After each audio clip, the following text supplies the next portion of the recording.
Well, here it is. This is what I've made, a 930 CV to mid 2000s Toyota four-wheel drive hub stub axle. So you can see I got it all welded up here, and show you. Slips in there. It'll work for the Toyota wheel bearing, unit bearing, and adapt it to a 930 CV. Gonna go through how I made it, and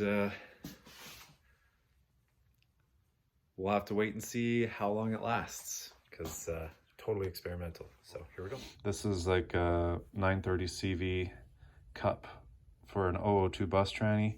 I just got it because it was on the cheaper side. I think there was 100 and something Canadian for a pair of them, and I'll end up machining these so that they index into each other, and try to get it as close as I can so that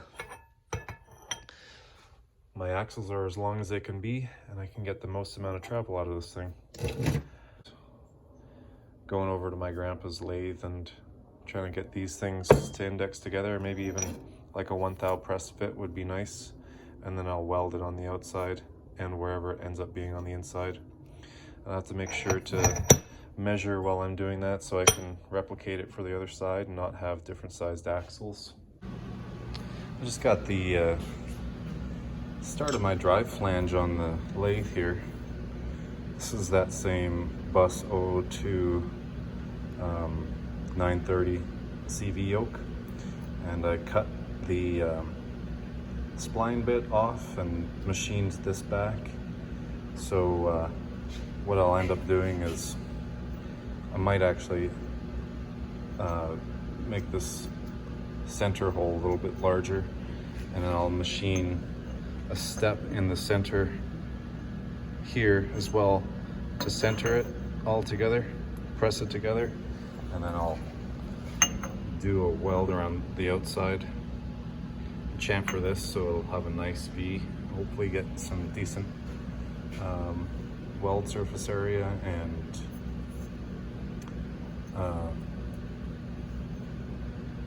keep this thing together. So do some more machining and see where we're at. All right, so I kind of finished up the machining that I was going to do on this. I'm not claiming that I'm any sort of machinist or know what I'm doing, but this is what I ended up with. So I got all my measurements here, so hopefully I know it looks like a toddler did it, but hopefully I can replicate it when it comes down to it. So it's gonna end up centering on that ridge right there. And I got about a 6 thou, which is actually pretty aggressive press fit. So I'll heat this and cool that and drop that in there. I chamfered it a little bit, so I'll have a nice spot to weld. I'll probably do a root pass and then 2 other passes on top. And then I'll weld it on the inside as well. So I'm thinking this will probably hold together. It's just a little Volkswagen engine, right? Should be fine. All right, I ended up actually machining this another, I think, 4 thou. So I got like 1.5 thou press fit, just because it was a little too tight before. And then I ended up actually chamfering the inside as well so that it would sit down flush. And it is actually completely flush. And now I got it kind of C-clamped together with a socket that fits around, trying to keep it clamped in while I weld it. So I'm gonna do probably 3 passes, a root weld, and then 2 other surface welds, and hope that it stays straight. I think I've done pretty much everything. I'll probably preheat it just a little bit too before I weld it. So yeah, totally experimental, and I'll put it on the lathe after and see how straight it is.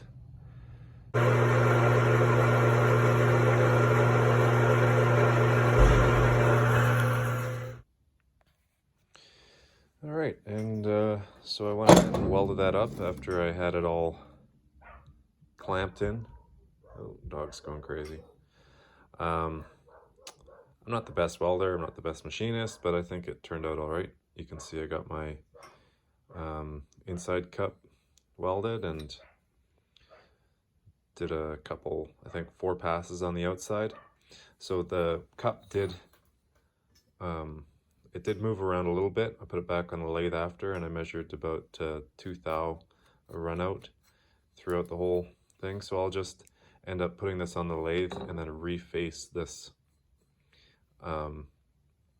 just so that when it's spinning, it's not wobbling around and putting more wear on that CV.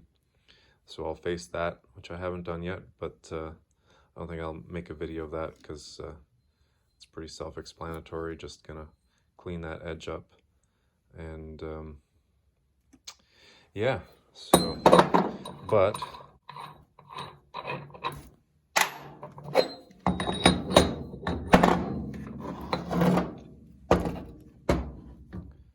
the bearing unit there, from mounting surface to the mounting surface of the CV, it's just over 2 inches. So that's pretty close. I still have room for the axle on the inside with that cup. It's like a factory, how they come from. I think this is probably an MP product, 930. Just the cup, that is, not the whole splined bit. Right, so I still have room for my axle to go, and I kept it as close as I felt comfortable without taking too much meat out there. So yeah, there's my finished stub axle, and I'm not saying this is gonna work. Totally experimental, right? But just might be an idea if some of you guys are trying to do the same kind of thing. And I'm also just running a Volkswagen power, so it's gonna have like maybe 200 horsepower down the line, little turbo stroker Volkswagen deal. But that should hold up. I can't see that breaking too easily, to be honest.